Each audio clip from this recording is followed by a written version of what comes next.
Imagine two people. The first has $1 million, but it is completely locked away in home equity and retirement accounts. The second has just $250,000, but it is sitting in pure, liquid cash equivalents. Mainstream financial advice obsesses over net worth, but $1 million illiquid net worth can still leave you trapped in a job you hate. Meanwhile, $250,000 of liquid runway buys absolute autonomy. $1 million on paper can still mean you are one bad month away from panic. I know how that sounds. Let me earn it. By the end of this video, I will give you the exact liquidity ratio formula to audit your own portfolio. To get there, we have to tear down the traditional idea of good assets versus bad assets. Sorting investments by asset class is a silent wealth drain if you ignore the transaction friction and time it takes to get your cash back. This is the velocity lock. An illiquid portfolio is like a massive, slow cargo ship with its anchor welded to the ocean floor. A liquid portfolio is a strategically weighted vessel that can pivot instantly when the economy shifts. To see this play out in the real world, let us look at two different people, Jake and Brian. They are the exact same age, earn the exact same salary, and save the exact same amount of money every single month. But they handle that savings in two completely opposite ways. First, we have Jake. He follows the standard advice and maximizes his leverage to buy real estate. Whatever money he has left over goes straight into restrictive retirement accounts because he believes that is what smart people do. If you look at Jake's spreadsheet, his net worth looks massive. On paper, he looks incredibly rich. Then we have Brian. Brian decides to build a high liquidity fortress instead. He prioritizes taxable brokerage accounts, short-term T-bills, and cash equivalents. Because he is not using heavy leverage to buy big physical properties, his net worth looks much smaller and totally unglamorous on paper. On day one, the contrast between them is sharp. Jake looks like a financial genius to all of his friends and family. He can point to his properties and his growing retirement balance as proof of his success. Brian, on the other hand, just has a boring, flexible brokerage account that nobody talks about at dinner parties. Jake has the look of wealth, but Brian has something else entirely. Everything changes in year 3 when a sudden economic shift hits the market. A major tech sector layoff occurs, and the economy slides into a sharp correction. Both men suddenly find themselves facing the exact same financial emergency. This is where the simple math everyone does on a napkin completely breaks down. Let us look at the friction Jake faces just trying to access his wealth. He needs cash fast, but his money is locked up. If he wants to sell a property, he has to deal with massive appraisal delays and pay a 6% realtor fee. If he tries to pull money out of his retirement accounts early, the government hits him with a 10% penalty on top of regular income taxes. Even trying to borrow against his home equity takes weeks of bank approvals that he simply does not have time for.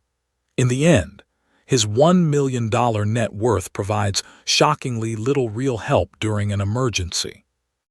When you contrast gross paper wealth with actual usable money, the danger of being illiquid becomes obvious. On paper, Jake is a millionaire, but his realizable emergency capital is incredibly low. He is forced to make panicked, expensive decisions just to survive the month. This is the heavy financial and behavioral drag of locking all your money away. Jake has a massive net worth on a screen, but because he ignored the hidden costs of friction, he has almost no power when he actually needs it most. Now, let us zoom out and project Jake and Brian over a 15-year time horizon. As the years roll on, the unfair advantage of liquidity becomes completely undeniable. Because Jake chose the illiquid path, he is always asset-rich but cash-poor. Every single dollar he earns is immediately swallowed up by property maintenance, mortgage payments, or retirement accounts. When a once-in-a-decade market crash happens, or a massive distress sale offers assets at a huge discount, Jake can only watch from the sidelines. He has absolutely no cash to take advantage of the opportunity. Meanwhile, Brian is sitting on a mountain of dry powder. When the market hits the absolute bottom of the cycle, he does not panic.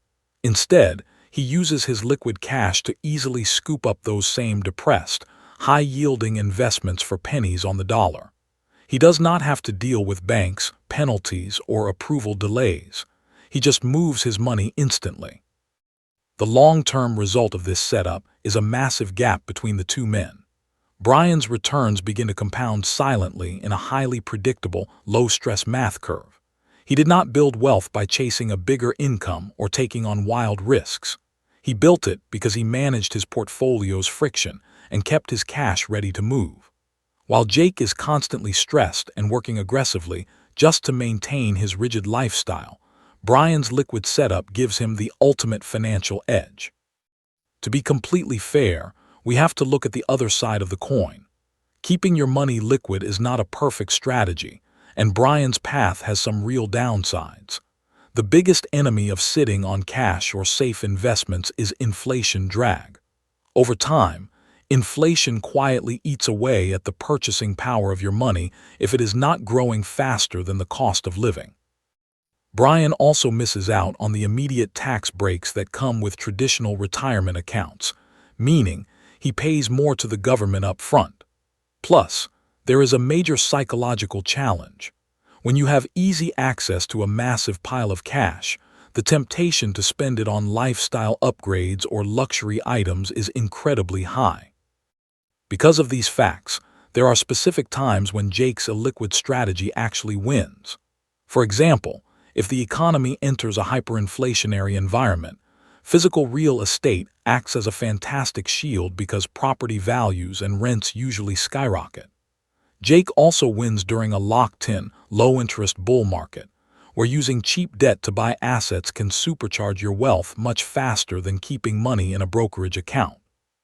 Finally, locking money away is actually superior for individuals who completely lack behavioral discipline. If you know you cannot resist spending money when it sits in a checking account, forcing your wealth into illiquid assets is the only way to protect yourself from your own bad habits. This idea of prioritizing liquidity is not just a trick for everyday investors. If you look at the macro level, it is exactly how the ultra-wealthy view and manage their fortunes. Billionaires do not sell off their company shares when they want to buy a new mansion or a private jet. Selling those shares would trigger massive capital gains taxes, stripping away millions of dollars in a single transaction. Instead, they maintain massive, liquid equity positions and use securities-backed lines of credit. This brings us to the hidden system the ultra-rich use to safely scale their wealth. They play a financial game known as buy, borrow, die. First, they buy high-quality, liquid assets that grow over time. Next, instead of selling those assets for cash, they borrow cheap debt against them using their liquid portfolio as collateral. This allows them to get millions of dollars in spending money without ever triggering a tax bill. Finally, they hold those assets until they die, passing them down to their heirs with massive tax advantages. This proves that having a liquid portfolio is not just about building a basic emergency fund for a rainy day. It is the exact mechanical lever that large institutions and billionaires use to protect their wealth, avoid unnecessary friction, and grow their empire safely. To move away from theoretical stories and fix your own finances, you need a clear action plan. You can use a simple, ranked checklist to audit your assets and find out exactly where you stand. This step-by-step process relies on a metric called the Liquidity Tier Spectrum, which sorts your wealth into 3 distinct buckets based on how fast you can turn it into cash. At the very top of your checklist is Tier 1, which includes pure cash, high-yield savings accounts, and short-term T-bills. This money can be spent today with zero transaction friction. Next is Tier 2, which consists of public equities like index funds and stocks inside taxable brokerage accounts. You can sell these assets and get the cash in just a few days. At the bottom is Tier 3, which holds your highly illiquid assets, like real estate, equity in a private business, or traditional retirement accounts that trap your money behind age restrictions and steep government penalties. The ultimate goal of this audit is to change how you look at your wealth. Most people look at a healthy allocation of Tier 1 and Tier 2 liquidity and worry that it is just idle cash losing to inflation. But you need to see it differently. Keeping your money in these top tiers is actually a high-return insurance policy. It guarantees that when life throws a crisis at you, or when a massive market crash presents a rare opportunity, you will never be forced to liquidate your long-term investments at a loss. True financial protection is not about maximizing your net worth on paper. It is about keeping your money ready to move. When you look at the final, dollar-for-dollar breakdown over their lifetimes, the terminal difference between Jake and Brian is absolutely staggering. Let us run a direct mathematical audit on how much their choices actually cost them in the long run. Because Jake had all his wealth locked away, every minor crisis forced him to borrow money using high-interest credit cards and expensive personal loans.